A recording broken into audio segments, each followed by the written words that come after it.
Hello, എല്ലാവർക്കും നമസ്കാരം. ഞാൻ ഈ നാട്ടിലെ ഒരു സാധാരണ പൗരനാണ്.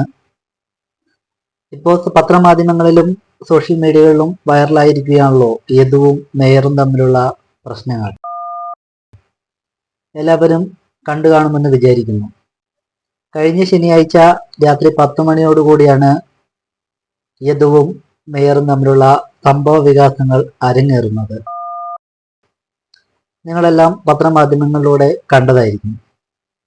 യദു എന്നൊരു സാധാരണ ചെറുപ്പക്കാരൻ വളരെ ഉന്നതങ്ങളിലിരിക്കുന്ന മേയറുമായി തർക്കിക്കേണ്ടി വരുന്ന ഒരു സ്ഥിതിവിശേഷമാണ് നമ്മൾ കുറച്ച് നാളുകളായി കണ്ടുവരുന്നത്. ഏകദേശം ഈ സംഭവ വികാസങ്ങൾ അരങ്ങേറിയിട്ട് ഇന്നേക്ക് 8 ദിവസത്തോളമാകുന്നു. തൃശ്ശൂരിൽ നിന്നും തിരുവനന്തപുരത്തേക്ക് ഉള്ള ഓട്ടത്തിനിടയിലാണ് മേയറുമായിട്ടുള്ള സംഭവ വികാസങ്ങൾ അരങ്ങേറുന്നത്.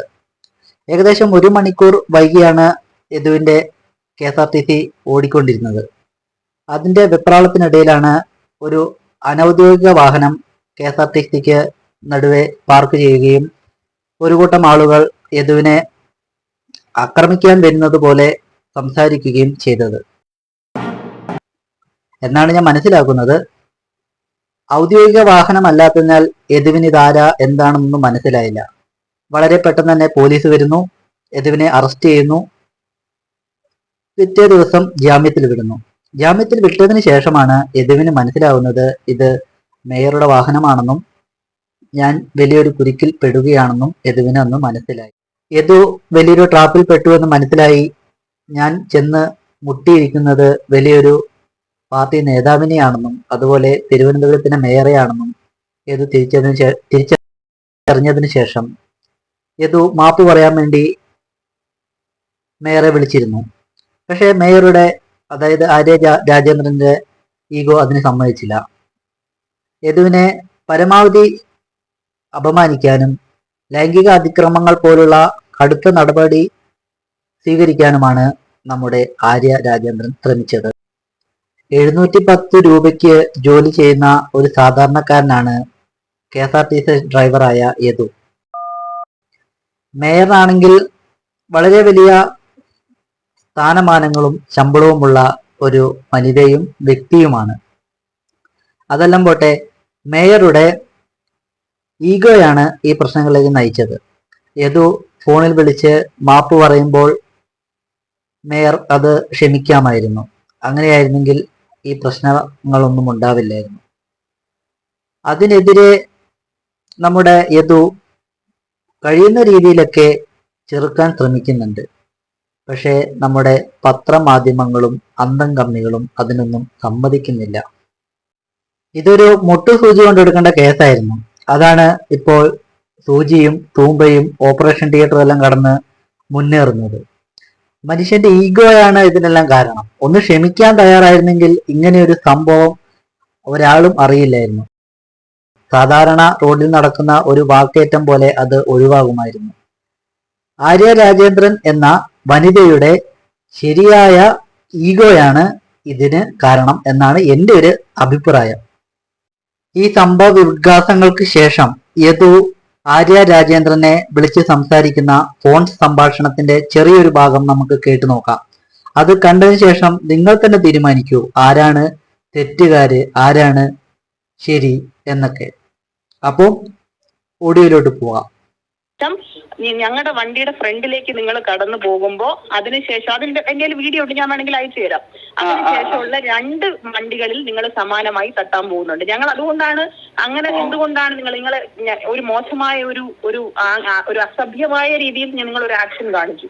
അയ്യോ, ഞാൻ അങ്ങനെ കാണിച്ചിട്ടില്ല. ഞങ്ങൾ മുമ്പോട്ട്, കാരണം ഒരു സ്ത്രീ അതിൽ പ്രതികരിക്കാൻ ഞാൻ കണ്ട് സിസ്റ്ററും കണ്ടതാണ്. അത് അവരവിടെ നിന്നവരോട് സിസ്റ്റർ തന്നെ അത് കാണിച്ചു കൊടുത്തു, ഇതാണ് കാണിച്ചത് എന്നുള്ളത്. ഞങ്ങളുടെ അതിന് ശേഷമുള്ള വീഡിയോ ഉണ്ട്. ഞാനൊരു സ്ത്രീയാണ്, എനിക്കതിൽ പ്രതികരിക്കാൻ അവകാശമുണ്ട് എന്നുള്ളതല്ല. എന്താണ് ആക്ഷൻ കാണിച്ചെന്ന് മാഡം പറഞ്ഞില്ലല്ലോ. അത് എനിക്കിപ്പോ ഫോണിൽ കൂടെ പറയാൻ പറ്റില്ലല്ലോ. ഞാനത് പിന്നെ പോലീസിനോടോ നിയമപരമായി നമുക്ക് എന്താന്ന് വെച്ചാൽ അത് ചെയ്യാം. അത് എനിക്ക് ഞാൻ ആക്ഷൻ കാണിച്ചതായിട്ട് എനിക്ക് ഓർമ്മയില്ല. അത് കാണിച്ചത് കൊണ്ടും നിങ്ങൾ അതിനുശേഷം 2 വണ്ടികൾ തൊട്ട് പുറകിലായി വന്ന ഒരു വൈറ്റ് കാറിലും ഒരു ഓട്ടോയിലും നിങ്ങൾ എന്റെ വീഡിയോ എന്തെങ്കിലുണ്ട്. തുടർച്ചയായി നിങ്ങൾ തട്ടാൻ വേണ്ടി പോകുന്നു, വളരെ സ്പീഡിൽ വണ്ടി ഡ്രൈവ് ചെയ്ത്, അത് സൂപ്പർ ഫാസ്റ്റ് ആണ്. പക്ഷെ അതിലും പാലിക്കേണ്ട നിയമങ്ങളുണ്ടല്ലോ. അത് ഞങ്ങളെ മാഡം എന്റെ അവസ്ഥ മനസ്സിലാവാത്തതുകൊണ്ടാണ് ഞാൻ പറഞ്ഞില്ലേ. എനിക്ക് അവസ്ഥ പോലെ തന്നെ നമ്മുടെ എന്റെ അവസ്ഥ പോലെ അല്ല മാഡത്തിന്റെ അവസ്ഥ. എന്റെ അവസ്ഥ ഞാനും മോനും മാത്രമേ ഉള്ളൂ. അമ്മയില്ലാത്ത മോനല്ലേ ഞാൻ വളർത്തുന്നേ. നിങ്ങളുടെ ഭാര്യയും ഭർത്താവുമായിട്ടും ജീവിക്കുന്നത്. ഞാൻ എന്റെ മോന് വേണ്ടിയിട്ടാണ് ജീവിക്കുന്നത്. അതിന് കാര്യമില്ല. എന്റെ ഹസ്ബൻഡ് പിന്നെ കോഴിക്കോട് പ്രവർത്തിക്കുന്ന ഒരാളാണ്. ഞാനിവിടെ കുഞ്ഞിനെ തനിച്ചാ നോക്കുന്നത് എന്ന് പറഞ്ഞാൽ ഞാൻ നാട്ടിൽ കാണുന്ന എല്ലാവരോടും എനിക്ക് കാര്യം ഉണ്ടെന്ന് അല്ല അവിടെ ശരിയാണ്. അമ്മയും അച്ഛനും ഉണ്ടല്ലോ കുഞ്ഞിന്. എന്റെ മോനും അമ്മയില്ലല്ലോ. അല്ല, ഞാനൊരു കാര്യം ചോദിക്കട്ടെ, എത്രയോ ആളുകൾ സിംഗിൾ പാരന്റ്, അതൊന്നും നമ്മുടെ ഒരു വിഷയമല്ലല്ലോ. ഈ വിഷയമല്ല. പക്ഷെ എനിക്ക് വിഷയമാണ്. എനിക്ക് അല്ല ഞാൻ ഒരിക്കലും ഞാൻ മാഡം പറയണം, ആദ്യം കേൾക്കണം. മാഡത്തിനെ അല്ല ഞാൻ മോശമായിട്ട് പെരുമാറിയിട്ടില്ല. അപ്പോൾ എല്ലാവരും ഓഡിയോ എല്ലാം കേട്ടില്ലേ? ഇത് എന്റെ ഒരു അഭിപ്രായം പറയാം. ഇത്രയും ചെറിയൊരു കാര്യത്തിന് വെറും തുച്ഛമായ 710 രൂപ ശമ്പളം മേടിക്കുന്ന KSRTC ഡ്രൈവറുമായി ഒത്തുതീർപ്പാക്കേണ്ട നടപടിക്രമങ്ങളായിരുന്നു നമ്മുടെ മേയറായ ആര്യ രാജേന്ദ്രൻ സ്വീകരിക്കേണ്ടത്. ഇതിപ്പം ഇത്രയും വഷളാക്കി മേയർ ഇനിയും ജീവിക്കാം, പക്ഷെ അയാളുടെ കാര്യം ഭയങ്കര പരിതാപകരമായിരിക്കും. 2 ദിവസം കഴിയുമ്പോഴത്തേക്കും പത്രമാധ്യമങ്ങളെല്ലാം അയാളെ മറക്കും. ആര്യ രാജേന്ദ്രന് പുതിയ കേസുകൾ ഇനിയും വരും. അപ്പോൾ ഓക്കെ, ബൈ.